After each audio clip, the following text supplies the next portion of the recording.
Bom dia, pessoal. Muito obrigado pela presença de vocês. Quero dizer que é uma enorme satisfação para mim, porque eu já sou usuário Zabbix há mais de 10, 11 anos. É o tempo de amizade que eu tenho também com o André Del, o tempo que eu tenho também de participação na comunidade Zabbix BR.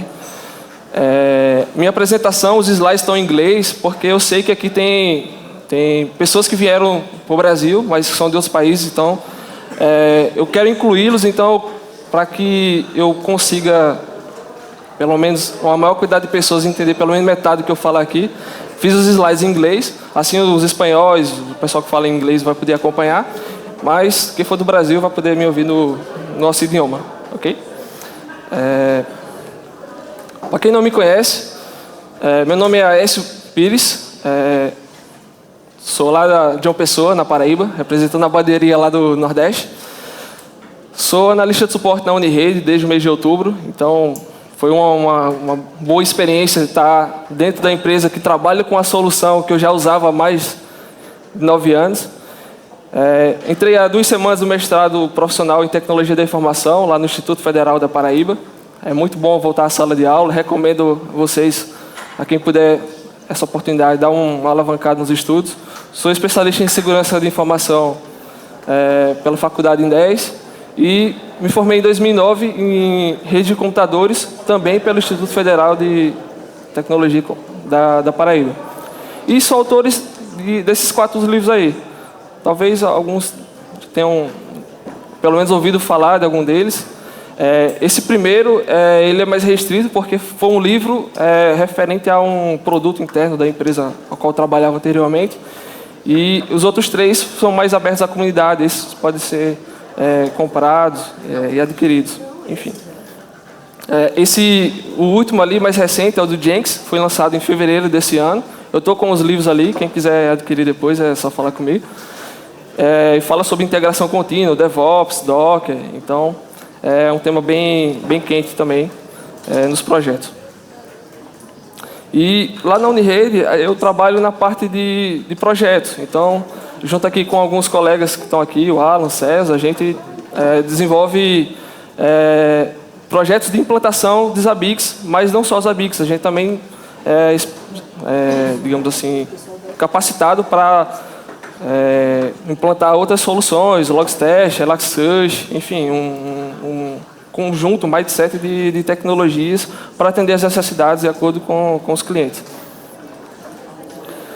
Antes de começar a falar sobre o tema principal dessa palestra, eu gostaria de fazer um esclarecimento, tanto para as pessoas técnicas como as não tão técnicas, sobre a cultura DevOps, porque eu percebo muito nos fóruns e comunidades que eu participo, e também como pessoas que eu tenho a oportunidade de falar sobre esse tema, que muita gente entendeu errado a cultura DevOps. DevOps é cultura, gente, não é um cargo. Não é um sysadmin que sabe programar e que agora vai ganhar o salário de 1 e trabalha por 2. Nem também é um desenvolvedor que sabe programar e agora vai receber de atribuição e vai receber por 1 e fazer o trabalho de 2. Não é isso. DevOps não é um desenvolvedor que opera, nem é um operador que desenvolve. DevOps é cultura.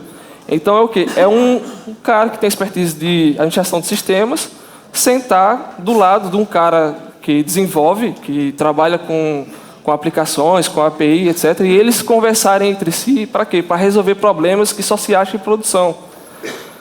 Muitas vezes, em algumas empresas, principalmente é muito comum em instituição pública, financeira também, você tem aquele setor de desenvolvimento que fica num prédio às vezes, e você tem um setor de TI, de redes, que fica em outro prédio às vezes, e para o cara técnico de TI, de redes, conversar com o cara desenvolvedor, ele tem que escalar uma conversa para um gerente, esse gerente tem que falar com o superintendente, depois com o presidente, para depois marcar uma agenda, para depois conversar, e isso demanda muito tempo.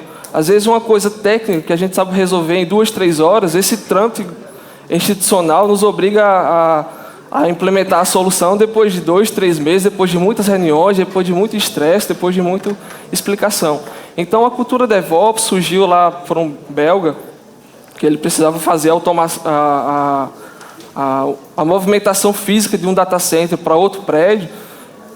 Faz isso para os caras de desenvolvimento conversarem com o cara da operação, passar a documentação, passar eu desenvolvi essa aplicação, mas para você colocar em produção, aplica o particionamento tal, libera as portas de firewall necessário, monitore os endpoints da API, coisas que o sysadmin ele não vai saber se ele só pegar o código-fonte lá no repositório Git. Então, foi por isso que surgiu a cultura DevOps.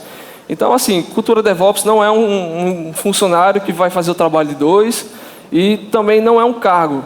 Eu sou DevOps. Não. Então, DevOps é cultura, é comunicação,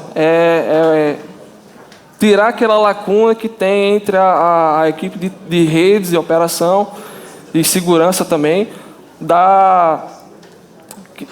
junto com a equipe de desenvolvimento também, fazer os dois conversarem. E aí eu não vou entrar mais em pormenores nisso, mas fica os links dessas duas palestras aí, do Marcel Castelo Branco e do Daniel Requena, onde eles falam muito sobre a cultura DevOps, o passo a passo, o paradigma. E não sei se vocês também notaram, mas eu acesso muito o LinkedIn, então até o perfil de vaga mudou agora. Não se acha mais... contrata-se sysadmin para instalar servidor DHCP, servidor DNS, não. As vagas agora contratam um funcionário sysadmin para instalar instâncias na AWS, para programar código da minha infraestrutura. Então o paradigma mudou. E quem não se adaptar, infelizmente, não vai conseguir mais migrar e conseguir um melhor salário ou melhores oportunidades. Então, ainda quem não migrou, quem não sabe o que é a cultura DevOps, aconselho rapidamente assistir essas palestras e começar a mudar a forma de pensar, porque isso também não é do dia para a noite. Eu digo por experiência própria que eu sofri aí uns 8 meses até na minha cabeça eu pensar como desenvolvedor e programar a minha infraestrutura e manter ela como código também. Então, isso é bastante importante. Mas isso não faz de mim um desenvolvedor de aplicação web, não faz de mim um desenvolvedor de aplicação back-end. Isso faz de mim um desenvolvedor de infraestrutura como código. Okay? Esse é o gap que eu quero dizer. Cada um ainda tem sua expertise, por mais que isso gere mudança nessa cultura. Bom, então, justamente... já comecei falando de mudanças de paradigma, né? E agora a gente vai ver uma mudança de paradigma de infraestrutura. Isso não é algo que aconteceu hoje, já vem acontecendo já há uns 10 anos, mais ou menos. Alguns já passaram por isso, outras empresas ainda estão no paradigma antigo, né, digamos assim, e aí vão precisar se adaptar. Há uns 10 anos, quando eu saí da graduação, infraestrutura para mim era isso aqui, era lata. Eu chamo lata porque é lata mesmo, é ferro, é parafuso, é uma placa, enfim, é algo palpável. Então, infraestrutura era um cabo de rede lá, um rack tão bem organizado ou não, um storage, uma pilha de servidores para manter, um laboratório. Então, quando falava assim, se você vai ter que manter uma infraestrutura, eu pensava nisso aqui. E eu acredito que muitos de vocês pensaram isso ou pensam também, enfim. Só que o paradigma mudou. A infraestrutura agora não é mais isso. A coisa abstraiu tanto que agora a gente vê a infraestrutura como diagramas, como a gente vê relacionamento. A gente não vê mais aquele servidor de rack que tem um file. O file agora virou um desenho, virou um ícone, junto também com os outros serviços. E tudo isso mostra a interconectividade. É o que a gente chamava há uns 10 anos a parte lógica da parte física. Só que agora essa parte lógica, ela é propriamente a parte física, porque você não tem mais, pelo menos em algumas empresas, né, você não tem mais aquele contato com o hardware. Então, a parte lógica deixou de ser lógica e passou a ser a única coisa palpável, digamos assim, que você tem para manusear. Só que mudou também esse paradigma. A gente não trata mais a infraestrutura dessa forma de diagramas. A gente trata a infraestrutura como código. Por quê? Porque muitos serviços de solução de hardware, infraestrutura como serviço, né? Hardware como plataforma de serviço, digamos assim, abstraiu aquela parte lógica e a parte física. E agora virou, digamos assim, planos de consumo. Então você pode agora usar alguns serviços desse aí e dizer, eu quero infraestrutura com tantos servidores e no fim do mês eu vou pagar R$500, $500, $5.000, 50 mil, 100 mil dólares. Enfim, aquela estrutura do hardware agora está na nuvem e não é só mais um fabricante, um fornecedor que fornece aquele serviço. Tem vários aí. Alguns deles aí eu só descobri durante a minha pesquisa para essa apresentação. Mas mostra que a gente não precisa mais ficar só limitado a AWS, Google Cloud, etc. Embora sejam os mais utilizados, mas também tem outros fornecedores também. É só avaliar o custo-benefício de cada um. E agora, para você acessar aquele hardware, quando um servidor DHCP quebrava, uma placa de rede precisava ser trocada, eu ia até o hacker, abria o servidor, desparafusava a tampa do servidor, trocava a interface de rede e colocava. Agora não preciso mais me preocupar com isso, porque isso foi abstraído pelos fornecedores de nuvem. Então, quando eu preciso interagir agora com aquele servidor, com aquela infraestrutura, eu tenho que usar alguma dessas ferramentas aí que tratam a infraestrutura como código. E aí tem várias. Tem o Puppet, que é um tema dos livros que eu escrevi. Tem o Vagrant, tem o Docker, Kubernetes, SaltStack. Então tem vários. Assim, é só você escolher. Não vim aqui para dizer qual é o melhor, qual é o pior, mas tem um adequado para cada situação, para cada requisito que você tem no seu projeto. E o que eu vim apresentar para vocês é o Terraform aqui. E agora, o que eu quero dizer é que essas ferramentas e essa abstração que eu falei anteriormente, agora a gente passa a ver como código. Okay? Vocês conseguiram entender mais ou menos qual foi a mudança de paradigma dos últimos 10 anos para cá? Saímos da lata, ou pelo menos em alguns lugares, né? E agora estamos tratando a infraestrutura como código. E tratar a infraestrutura como código requer uma mudança de paradigma no pensamento do sysadmin, que agora o sysadmin ele não fica mais lidando com comandos, lidando com cabos de rede, porque tem que conectar na interface, etc. Não. Agora ele vai se preocupar com coisas que antes eram só, digamos assim, pertencentes ao mundo do desenvolvimento, como, por exemplo, técnicas e práticas de desenvolvimento de software, TDD, vai ter mais uns slides que falam assim, mas precisamente o que eu quero destacar com esse slide é tratar a infraestrutura como código requer uma mudança de pensamento na gente, onde a gente passa a ter que implementar a infraestrutura usando técnicas e ferramentas que antes eram só pertencentes ao mundo do desenvolvimento para poder colocar essa infraestrutura no ambiente de produção. E que técnicas são essas? Versionamento do código, ou seja, eu tenho a minha infraestrutura 1.0 lá no Git, e aí eu vou fazer agora uma mudança no meu servidor DHCP, DNS, Firewall, que vai refletir essa infraestrutura de uma forma diferente. Então eu vou ter que dar atribuir uma tag nesse novo código como se não 101. Se houver algum problema nessa infraestrutura, eu preciso fazer o rollback dos meus servidores. Como é que eu faço o rollback? Colocando de volta a infraestrutura, o código que representa a versão 1.0. Então veja, isso é uma coisa que não pertencia antes ao administrador de sistemas. Agora tem que pertencer. Então, refatorar código, ou seja, pode ter código duplicado, que cria o servidor 2 vezes, que levanta o serviço 2, 3 vezes. Isso agora a gente tem que fazer refatoramento, programação em par. Então, veja que agora o sysadmin continua tendo a responsabilidade de cuidar da infraestrutura, mas pensando como um desenvolvedor, porque agora a infraestrutura dele é um código, não é mais uma lata, digamos assim. Espero que nenhum fornecedor Cisco esteja aqui, porque eu não estou xingando os equipamentos dele de lata não, tá? Mas enfim, é só em relação a isso. Porque agora a gente cai aquele apego, não tem mais aquele apego àquele servidor. O apego agora é ao código.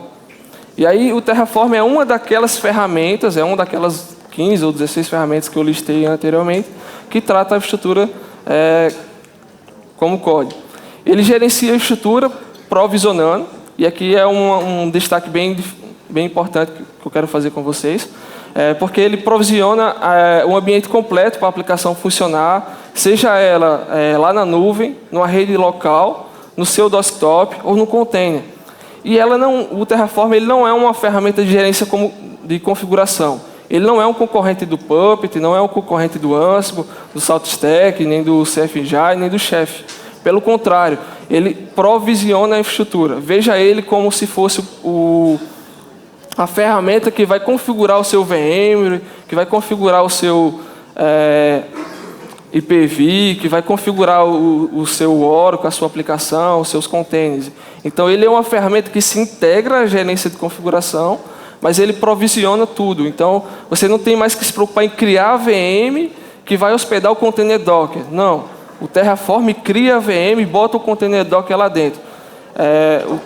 Você não vai se preocupar com a VM, em criar a VM antes, para depois instalar o Puppet, para depois instalar determinadas dependências de pacote para sua aplicação funcionar. Não, o Terraform já cria a VM, ele já coloca o Puppet lá dentro e já aciona o Puppet para executar todo o código que vai ser necessário para executar a sua aplicação. Então, tem aqui, esse slide não ficou muito com a fonte bem adequada para quem está de longe ver, mas mostra aqui as diferenças entre essas 4 ferramentas de gerência de configuração que eu citei, que é o Puppet, Chef, Ansible, SaltStack, e o Terraform. E o Terraform ele é uma ferramenta de provisionamento que se integra perfeitamente a uma dessas 4 ferramentas de gerência de configuração, a Shell Script, a Python também, etc., para provisionar o que é que vai estar lá dentro da máquina virtual ou da infraestrutura quando for criada. E ele não se preocupa só com uma VM específica. Você pode criar um data center inteiro usando o Terraform. Tudo aí vai de acordo com você estudar as capacidades e funcionalidades dele também. Então veja que ele é bem mais amplo. Eu posso ter um data center em Brasília e vou agora vou criar um data center em São Paulo. Só que em São Paulo eu só tenho as máquinas físicas lá, eu não tenho as VMs, não tenho os AWS, as instâncias lá dentro. Enfim, como é que eu vou fazer? Vou demorar uns 2, 3 meses para criar as máquinas, para depois mover as aplicações para lá, ou usar técnicas de replicação, enfim. Você não precisa se preocupar com isso. Em Brasília, você pode dar um comando que vai levantar todo o seu data center em São Paulo. Pode ser que não esteja todos os dados, mas aí é outra coisa. Mas pelo menos a infraestrutura, o serviço, as máquinas virtuais já vão instalar e vão estar no padrão e na qualidade que você quer, porque isso é replicável. Então o Terraform ele permite você planejar como é que vai ser a sua infraestrutura, permite você construir, expor as configurações, ou seja, alguém pode ver o código e o código já é a documentação. Você não precisa fazer um documento no Word de 30, 40 páginas para explicar como você fez a sua estrutura, como foi criado. O código é bem legível bastante. Não é como um padrão YAML, mas é um código que, se você souber inglês, você vai saber o que está sendo feito lá dentro e você vai conseguir entender. Você vai poder modificar ele também, a partir do ponto que você modifica. Você dá um commit no Git, ou seja, você já alterou a sua infraestrutura, já usa versionamento. Você pode deletar um data center inteiro usando o Terraform e depois criar ele novamente do zero, da configuração desejada como você quer. Você pode gerenciar os componentes que for necessário para a sua aplicação ser executada. E ele gerencia infraestrutura como serviço, software como serviço, storage, dispositivos de rede, DNS, serviços, enfim, várias necessidades. Vários tipos de infraestrutura, aliás. E aproveitando que vocês já estão sentados confortavelmente, vou contar um pouco de história. O Terraform ele foi publicado em 2014. A versão atual dele é a 0.11.13, mas é uma versão que já é recomendada para usar em produção há muito tempo. É uma ferramenta nova, se você fizer as contas, só tem 5 anos, mas já é muito utilizado em vários locais do mundo. É uma ferramenta de código-fonte aberto, está no GitHub, está aí o link, inclusive. Ela foi escrita na linguagem Go, aquela linguagem lançada pelo Google há um bom tempo aí. Foi escrita por Mitchell Hashimoto e é mantida pela empresa HashiCorp, na qual ele faz parte também. Então é algo que a comunidade e a empresa mantém o código-fonte de uma ferramenta que pode ser utilizada em vários locais. A licença dele é GPL, ou Mozilla Public 2.0. Tem aí umas restrições, quem quiser saber mais quais são as restrições, é só olhar a licença. E as funcionalidades, ele suporta Windows, Linux, macOS, Solaris, FreeBSD e OpenBSD. Você pode ter um instalador, nem é um instalador na verdade, ele é um binário, você descompacta e você já começa a trabalhar com ele. É bem simples. E aí ele tem mais de 125 providers, e aí que eu quero fazer uma ponte aqui.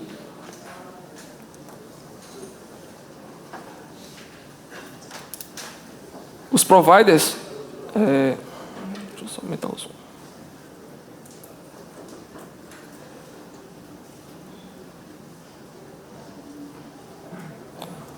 Isso aqui é todos os tipos de infraestrutura e aplicações que o Terraform pode gerenciar. Então, ele pode gerenciar o Azure, Bitbucket, InfluxDB, Kubernetes, aplicações locais.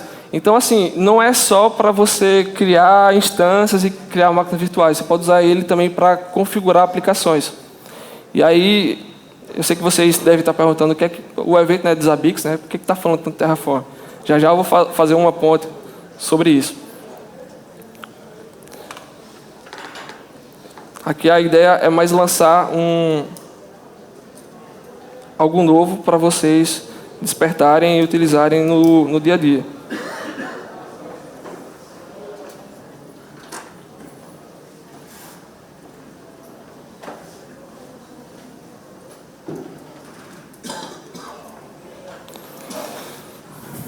E o suporte na comunidade. Bom, tem várias pessoas que participam ativamente e gostam de compartilhar conhecimento.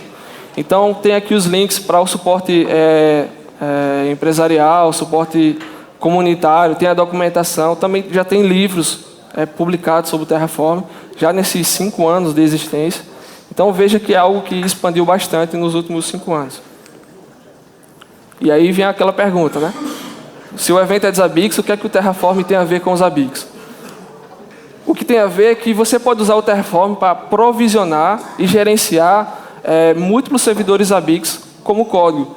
No workshop de 8 horas, Hernandes começou aqui o evento, né, mostrando sobre como gerenciar servidores Zabbix usando o Ansible. Você pode usar também usando o Terraform, e aí se conectar o Terraform para acionar o Ansible, e quando a máquina estiver pronta, o Ansible vai cuidar da infraestrutura que tiver lá dentro daquela máquina, enfim. Então, com isso, qual é a vantagem para um projeto, qual é a vantagem para a área de negócio que representa usar o Terraform? A vantagem é que, para a área técnica, ela vai conseguir fazer o trabalho de forma mais produtiva e numa escala maior, ou seja, gerenciar ou gerenciar 10 mil servidores Zabbix usando o Terraform, tem um trabalho de uma vez só, ou seja, você codifica aquele código serve para e serve para 10 mil. E a vantagem no negócio é que se você consegue produzir mais em menos tempo, você consegue usar o esforço da área técnica para cuidar de problemas, digamos assim, mais preocupantes para o cliente. Então, você consegue otimizar o tempo do administrador do sistema, enfim, para se preocupar com coisas mais interessantes do que simplesmente ficar dando install Zabbix Agent em 10 mil servidores, por exemplo. E por aí vai. Mas aí, a ideia aqui do Terraform não é só gerenciar o Zabbix Agent. Eu consigo, através dele, criar o meu banco de dados, criar um servidor à parte para o Zabbix Proxy, para o Zabbix Server, para o Zabbix Agent também, e manter toda a arquitetura padronizada. Se por acaso eu participar de um outro projeto, enfim, e outra pessoa entrar no meu lugar, ela vai conseguir olhar o meu código e vai conseguir dar manutenção nisso de forma bem tranquila. Então, não vai precisar ter, digamos assim, uma diferença tão grande na hora de treinar, na hora de capacitar. Basta apenas que, obviamente, ele conheça um pouco o Terraform também. Então, veja, a gente consegue aqui, usando essa ferramenta, escalabilidade e produtividade, desde o zero, ou seja, desde o meu notebook até o ambiente de produção com centenas de hosts, por exemplo. E aí eu vou fazer uma demonstração para vocês, só que antes de fazer a demonstração, eu vou explicar o que é que eu vou demonstrar. Então, antes de qualquer coisa, o código já está no GitHub, tudo que eu vou apresentar aqui para vocês já está lá nesse endereço aqui. Se vocês não conseguirem pegar o link, daqui a pouco só olhar no Twitter, no meu perfil, no LinkedIn, que a palestra vai estar lá e você vai poder testar enquanto está assistindo as outras apresentações. E eu fiz também um post aqui explicando o que é Terraform, ou seja, para um leigo, para quem está chegando agora. Então, a ideia é, se ele conseguir entender o que é Terraform a partir desse post e conseguir executar esse código, então ele já vai estar reproduzindo o que eu vou apresentar para vocês já já. Então, a ideia é, eu codifiquei no meu notebook ali o código, ou seja, eu programei a minha infraestrutura, eu disse como é que eu vou querer o meu banco de dados, se é MySQL, se é Postgres, se é... Enfim. E aí, eu preferi usar o Terraform para gerenciar containers Docker. Então, o que é que eu fiz? Eu tenho aqui o Hyper-V instalado, eu criei uma máquina virtual nesse Hyper-V, mas ele está zerado. E aí eu usei o Terraform para quê? Para instalar o Docker nessa VM, automaticamente, baixar as imagens dos Zabbix lá do Docker Hub, ou seja, as imagens oficiais que a Zabbixia liberou. E aí, o Terraform, depois que baixar essas imagens, ele vai criar 4 containers. Um container para a aplicação MySQL, ou MariaDB, um container para rodar o front-end, um container para rodar o Zabbix Server e um container para rodar o Zabbix Agent. No meu caso da demonstração, esses 4 containers estão na mesma máquina virtual, mas eles poderiam perfeitamente estar em máquinas separadas, justamente para em cada máquina ter o seu container Docker e ter mais liberdade para usar a CPU e a memória conforme a necessidade de performance e para atender a demanda também. E aí, depois que esse Zabbix estiver levantado, eu vou usar o próprio Terraform para instalar dependências do Python. E essas dependências do Python, eu fiz alguns scripts Python, que ele vai ler alguns CSV e automaticamente o Terraform vai acessar a API dos Zabbix e vai criar host groups, vai criar templates, vai cadastrar alguns hosts automaticamente e vai habilitar o monitoramento. Então veja que se eu tiver uma planilha com centenas de hosts que o cliente deseja monitorar, eu faço esse tratamento dessa planilha, crio o meu CSV no padrão, que está lá no código GitHub também, etc. E aí eu consigo instalar em um dia, talvez, em algumas horas, a minha infraestrutura no ambiente de produção e já cadastrar aquela centena de hosts que o cliente for me passar na planilha. Então, veja, eu economizei aqui uma grande quantidade de esforço de trabalho usando esse paradigma de estrutura como código. Aumenta a complexidade? Aumenta. Não é uma curva fácil de aprendizado, nem é rápida. Mas depois que você sobe a ladeira, você consegue ter uma visão ampla de toda a estrutura a ponto de você não querer mais trabalhar da forma antiga, ou tradicional, digamos assim. Conseguiram entender a ideia? Bom, então...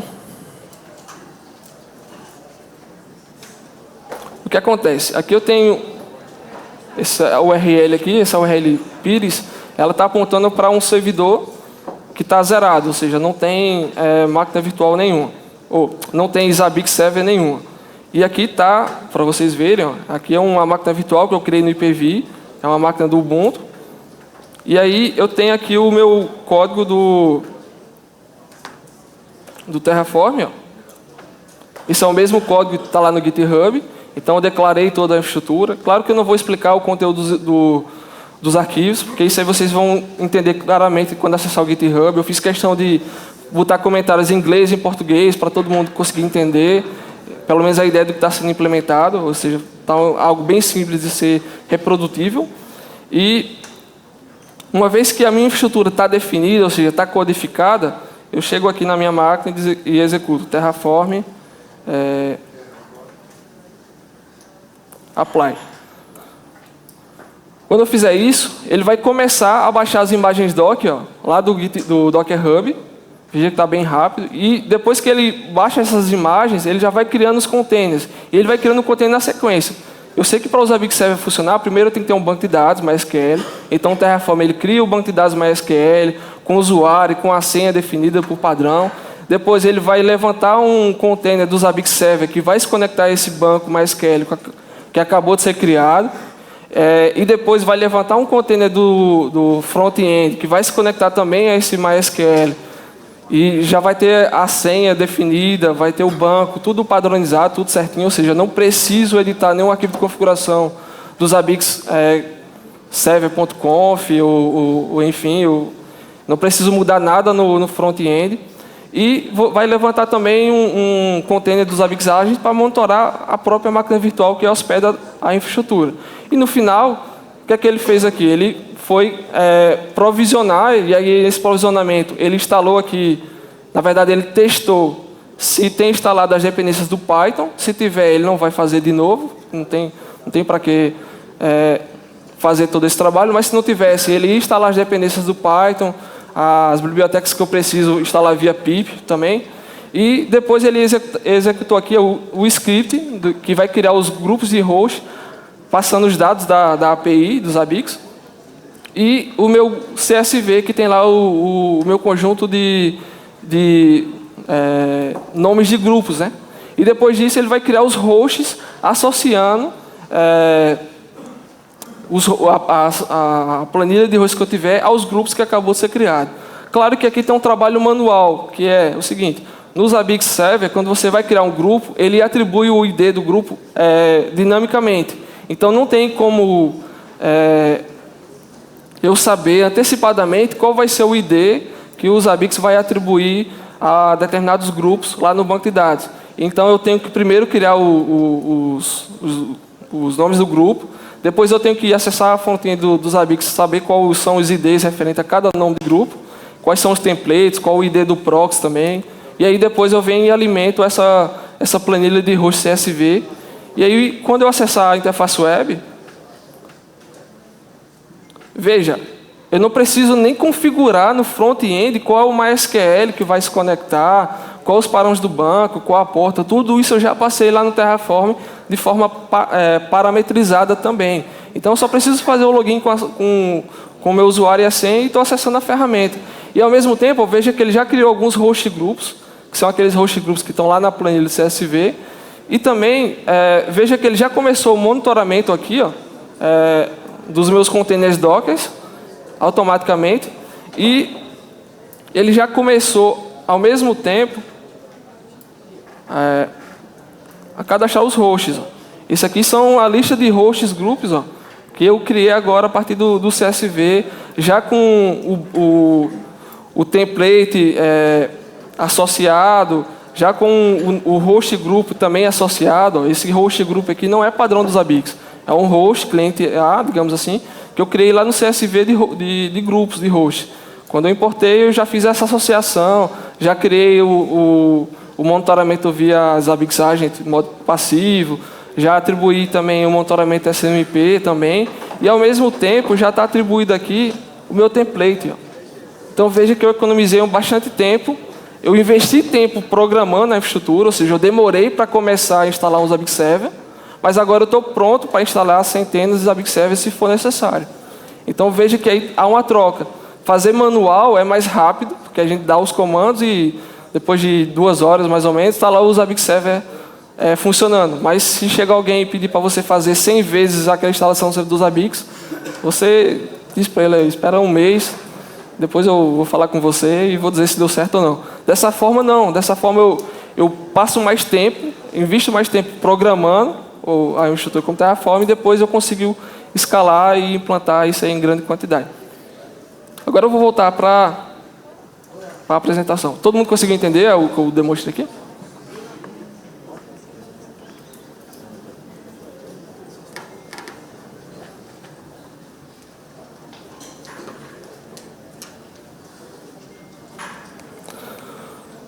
Ok, mas nem tudo é flores, né? Tem suas vantagens e tem seus pontos negativos, suas desvantagens. Então, quais as vantagens? Você, pensando dessa forma, independente de usar Terraform ou não, mas no caso aqui é Terraform, você ganha produtividade, você ganha eficiência, você ganha escalabilidade, você ganha padrão de qualidade, você tem certeza que aqueles centenas de servidores Zabbix Server, eles estão criados e configurados do mesmo padrão de qualidade que você configurou na sua máquina, ou seja, se alguém chegar lá e mexer, você pode destruir tranquilamente e levantar o serviço do padrão de qualidade sem perda de dados, obviamente. Você consegue integrar e gerenciar as configurações através de ferramentas de gerência de configuração e script, ou seja, eu posso integrar o Terraform com Puppet, com Salt, com Ansible, com Shell Script, com Python, como eu fiz aqui, enfim. Você consegue versionar a infraestrutura, ou seja, eu estou levantando ali o Zabbix 4.2, é a tag que está lá no Git, mas daqui a 6 meses o Alexei disse que vai liberar a versão do Zabbix 4.4. Para mudar a infraestrutura, eu chego lá no Terraform e mudo uma variável. Não instale mais os containers do Zabbix 4.2, instale 4.4. E o meu código continua sendo reaproveitável, ele continua sendo parametrizável. Então, eu consigo dar uma tag para isso, e se no primeiro dia que eu for usar o Zabbix 4.4 não tiver adequado, eu volto para a versão antiga da minha infraestrutura e passa a usar o 4.2. Ou seja, eu consigo fazer rollback da minha infraestrutura sem precisar pensar em migração de servidores Zabbix, por exemplo. Não estou dizendo que não seja necessário, mas eu estou dizendo que se for uma instalação do zero que não precise migrar dados, você consegue trabalhar dessa forma. Claro que se você quiser migrar dados, aí sim tem que pensar da forma tradicional como a gente está fazendo. Mas até isso também eu vejo que é possível ser automatizado. Claro que é um ambiente controlado, mas dá para ser.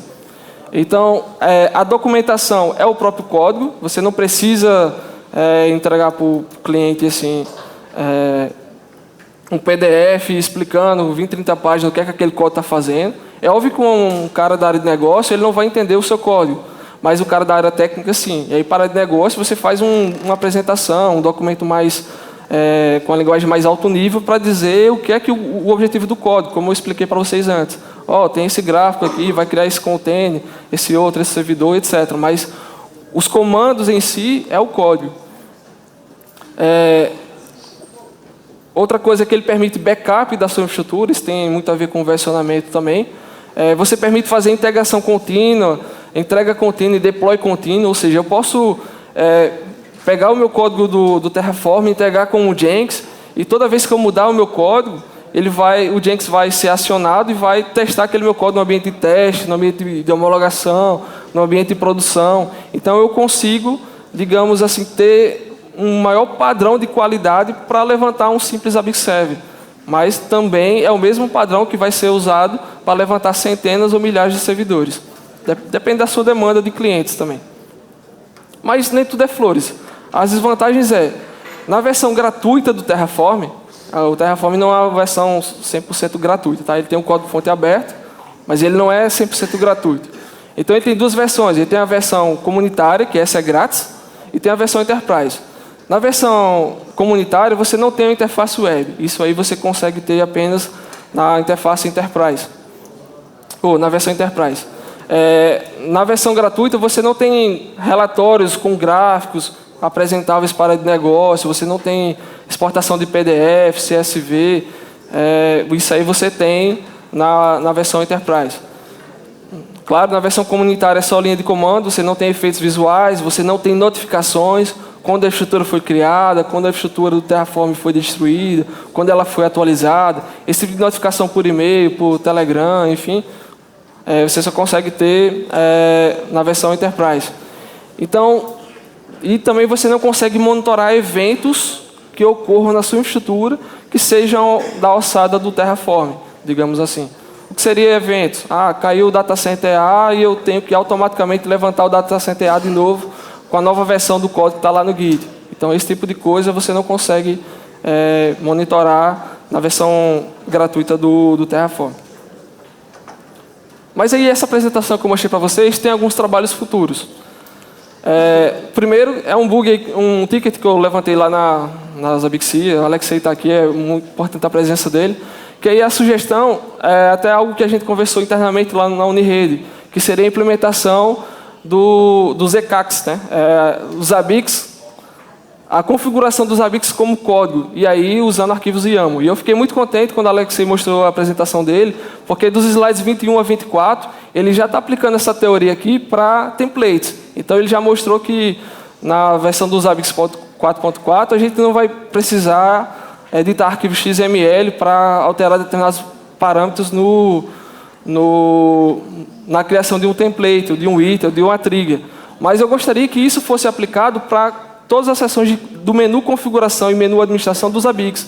Então, para eu criar usuários, eu gostaria de colocar um arquivo YAML, onde eu vou lá definir o usuário, definir a senha, em vez de sair clicando em vários campos, em vários cliques. Porque, assim, para um servidor Zabbix, beleza, eu consigo criar um usuário ou dois, mas se eu tiver que criar 5.000 usuários na mão, eu sei que tem API para isso também, mas assim, eu gostaria que isso fosse um arquivo versionado, que eu possa ler aquele arquivo, saber que aqueles usuários, quando for importado lá nos Zabbix, eles vão ser cadastrados automaticamente, sem precisar, digamos assim, eu ter vários cliques. Então, essa foi uma proposta que a gente apresentou lá na ferramenta de Tix, lá da Zabbixia. Tem também a iniciativa do Terraform, que é ter um módulo que vai interagir diretamente com a API dos Zabbix, ou seja, em vez de eu ficar fazendo um código Python que vai ler um CSV, eu posso usar a própria API dos Zabbix para cadastrar os hosts, para cadastrar os grupos, para criar imagens, para criar mapas, enfim. Só que usando o Terraform não tem ainda todas essas funcionalidades prontas no Terraform em si, usando o código, a sintaxe do Terraform. E aí tem, se eu desenvolver algum script Python, algum shell script que vai usar a API dos Zabbix. Ok, mas fica como um trabalho futuro alguém começar a contribuir com esse trecho de código também. E a outra ideia seria criar uma versão, digamos assim, concorrente do Enterprise do Terraform para justamente a gente ter relatórios, ter dashboards, notificação. Isso aqui também envolve um esforço grande de desenvolvimento da comunidade para ter esse tipo de alternativa. Isso aqui resumo os ECACs, mas não ficou muito bem as fontes. E aí fica aqui as referências da apresentação. Quem quiser saber mais informações sobre o que eu apresentei aqui, é só consultar esses links. E eu desejo para vocês uma boa conferência e agradeço bastante a atenção de todos.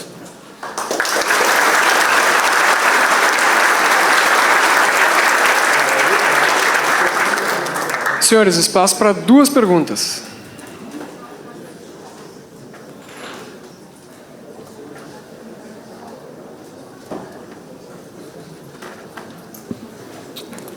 E aí, Luiz? Opa.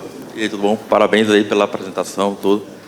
A minha dúvida eu vi que você usou somente Terraform para fazer a criação dos apps, do banco, do usuário e tal, da parte de automação.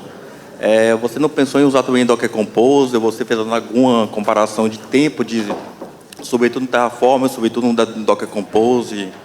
Não, não pensei em usar Docker Compose, pensei mesmo em criar os containers na mão, porque dessa forma como eu estou usando aqui, eu estou alternativamente fazendo o mesmo trabalho que o Docker Compose.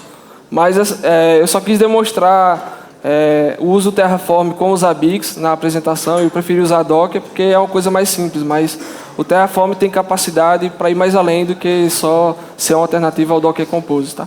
Então ele pode criar automaticamente instâncias na AWS, pode criar instâncias no Google Cloud, pode criar instâncias no Alibaba, ele pode levantar um serviço DNS numa máquina Linux, sem necessariamente criar uma máquina Linux. Ele é uma ferramenta de provisionamento. Então, ele vai bem mais além do que a ideia do Docker Compose, mas eu não cheguei a fazer comparação. Mas, visualmente, eu não senti demora em usar Terraform, nem uma rapidez assim tangível, levantando um ou outro. Fala, Écio. Bom dia pessoal. Bom dia. Você falou de DevOps, Infra, as a Code. Eu vou ir um pouco além, Continuous Integration, porque a gente deploy o ambiente uma vez e depois a gente tem que manter ele. Como é que você pensa em usar o Terraform para fazer isso? Então, a ideia... Eu conheço o Jenkins, eu sei que tem outras ferramentas de integração contínua, mas a que eu tenho uma expertise é o Jenkins. Então, a ideia seria criar um pipeline do Jenkins e integrar isso com o GitLab, por exemplo. Então, toda vez que o sysadmin fizer uma alteração no código do Terraform, por exemplo, e der commit no GitLab, o GitLab manda uma notificação para o Jenkins e o Jenkins vai acionar um processo que a gente chama de pipeline no jargão do Jenkins, que vai criar um ambiente de teste e automaticamente testar aquelas alterações. Se o ambiente de teste existir com a alteração antiga, o Terraform destrói aquele ambiente de teste e cria de novo com a configuração que eu acabei de determinar. Então, isso que você falou é possivelmente tecnicamente fácil de fazer se você tiver expertise com o Jenkins. É só você criar um pipeline do Jenkins que vai acionar o Terraform, integra isso com uma ferramenta de versionamento de código. Toda vez que eu tiver uma alteração lá, o Jenkins vai executar isso. E isso pode ocorrer N vezes no dia, não precisa ser só uma vez no mês, por exemplo. Dessa forma mesmo que eu estava pensando, usando o Jenkins ou alguma coisa que você pudesse estar commitando as mudanças e aplicando elas em tempo de execução e rodando um teste. Obrigado, Écio. Valeu. Obrigado, senhores. Uma salva de palmas para Écio.